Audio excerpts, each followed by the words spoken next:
रात का आखिरी रेलवे स्टेशन, रात का समय था। दिल्ली की हलचल भरी सड़कों से दूर एक सुनसान रेलवे स्टेशन खामोशी में डूबा हुआ था। ये स्टेशन कालेपुर जंक्शन के नाम से जाना जाता था। यहाँ बहुत कम ट्रेनें रुकती थी और जो रुकती वे भी केवल कुछ ही मिनटों के लिए। स्थानीय लोग इस स्टेशन से दूर ही रहते थे। कहते थे कि यह स्टेशन भूतिया है। लोगों का मानना था कि यहाँ रात के समय अजीब घटनाएं होती हैं। किसी ने वहां से गुजरते समय किसी को प्लेटफॉर्म पर घूमते देखा, तो किसी ने अजीब आवाजें सुनी। पर आज तक किसी ने इस स्टेशन के रहस्य को सुलझाने की कोशिश नहीं की थी। रोहित, एक फ्रीलांस पत्रकार, ऐसे ही डरावने और रहस्यमयी जगहों की कहानियां लिखने में माहिर था। उसने कालेपुर जंक्शन के बारे में सुना और वहां जाकर सच्चाई जानने की ठानी। तुम अकेले वहां जाने का सोच रहे हो? उसकी दोस्त अंजलि ने कहा। हाँ, मुझे यह कहानी लिखनी है और कौन जानता है शायद ये मेरी सबसे बड़ी खोज बन जाए, रोहित ने मुस्कुराते हुए कहा। लेकिन रोहित, लोग कहते हैं कि जो रात में वहां जाता है वह वापस नहीं आता। अंजलि ने चिंता जताई। मुझे डराने की कोशिश मत करो, मैं वहां जाऊंगा और सच का पता लगाऊंगा, रोहित ने दृढ़ता से कहा। अपने कैमरे और टॉर्च के साथ कालेपुर जंक्शन की ओर जाने का फैसला किया। स्टेशन तक जाने के लिए उसे एक पुरानी टैक्सी लेनी पड़ी। टैक्सी ड्राइवर ने भी उसे वहां जाने से मना किया। साहब, रात में वहां मत जाए, ये जगह ठीक नहीं है, ड्राइवर ने कहा। ड्राइवर, मुझे मेरी कहानी लिखनी है, तुम बस मुझे स्टेशन तक छोड़ दो, रोहित ने जवाब दिया। आखिरकार ड्राइवर ने उसे स्टेशन के पास छोड़ दिया और जल्दी से वहां से चला गया। स्टेशन पूरी तरह सुनसान था। एक पुरानी घड़ी प्लेटफॉर्म के ऊपर टंगी थी, जिसकी सुइयां बंद हो चुकी थी। चारों तरफ केवल खामोशी थी। रोहित ने अपने कैमरे को ऑन किया और रिकॉर्डिंग शुरू की। यह है कालेपुर जंक्शन। लोग इसे भूतिया कहते हैं, लेकिन मैं यहाँ इसकी सच्चाई जानने आया हूँ, रोहित ने कैमरे में कहा। जैसे ही वह प्लेटफॉर्म पर आगे बढ़ा, उसे दूर से किसी के चलने की आवाज सुनाई दी। उसने जल्दी से टॉर्च उस दिशा में घुमाई, लेकिन वहां कोई नहीं था। अब जैसे ही रोहित स्टेशन के दूसरे छोर पर पहुंचा, उसे लगा कि कोई पीछे से उसे देख रहा है। उसने पलटकर देखा, लेकिन वहां कोई नहीं था।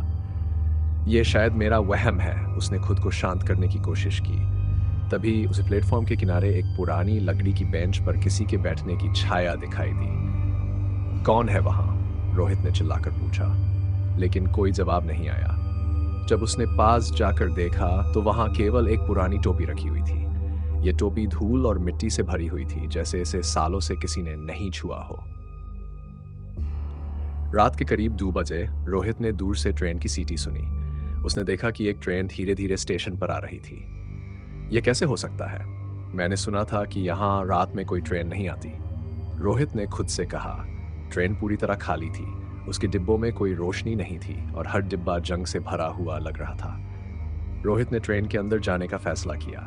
जैसे ही उसने ट्रेन के पहले डिब्बे में कदम रखा, उसे ठंडी हवा का एक झोंका महसूस हुआ। डिब्बे में चारों ओर केवल अंधेरा था। ट्रेन के अंदर रोहित ने देखा कि हर सीट पर पुराने फटे हुए कपड़े पड़े थे। सीटों पर खून के धब्बे भी थे। यह क्या हो सकता है? रोहित ने खुद से कहा। तभी उसे किसी के रोने की आवाज सुनाई दी। यह आवाज डिब्बे के दूसरे छोर से आ रही थी। कौन है वहां? रोहित ने चिल्लाकर पूछा। जब वह उस दिशा में गया तो उसने देखा कि एक महिला सफेद साड़ी में बैठी हुई थी। उसका चेहरा नीचे की ओर झुका हुआ था और वह धीरे धीरे रो रही थी। मैडम, आप ठीक हैं? रोहित ने डरते हुए पूछा।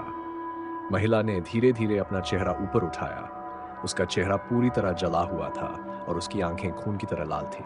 रोहित घबरा गया और तुरंत ट्रेन से बाहर भागा।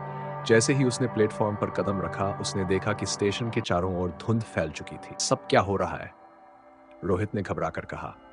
तभी उसने महसूस किया कि कोई उसका पीछा कर रहा है। जब उसने पलटकर देखा तो वही जली हुई महिला प्लेटफॉर्म के दूसरे छोर पर खड़ी थी। तुम यहाँ क्यों आए हो? महिला की डरावनी आवाज गूंजी। मैं सिर्फ सच्चाई जानने आया था, रोहित ने कांपती आवाज में कहा।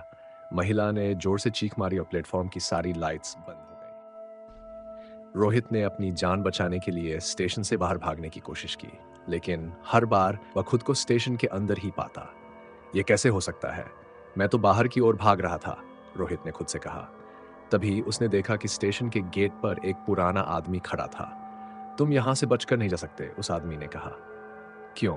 यह जगह क्या है? रोहित ने पूछा। यह स्टेशन शापित है, यहाँ जो आता है वह कभी वापस नहीं जा पाता, आदमी ने कहा।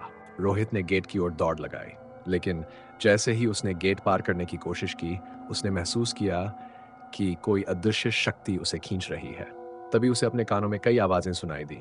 ये आवाजें स्टेशन पर मरने वाले यात्रियों की थी। तुमने हमारी शांति भंग की है, अब तुम यहां से कभी नहीं जा सकोगे, आवाजें गूंज उठी। रोहित ने पूरी ताकत लगाकर भागने की कोशिश की, लेकिन उसका शरीर ठंडा पड़ने लगा। वह जमीन पर गिर गया और उसकी आंखें बंद हो गई। अगली सुबह जब पुलिस स्टेशन पर पहुंची तो रोहित का कैमरा और सामान वहां पड़ा पाया, लेकिन रोहित का कोई निशान नहीं मिला। आज भी कालेपुर जंक्शन की यह कहानी अनसुलझी है। लोग कहते हैं कि वहां रात में जाने वाला कोई भी इंसान कभी वापस नहीं आता। तो क्या आप इस रेलवे स्टेशन पर रात बिताने की हिम्मत करेंगे?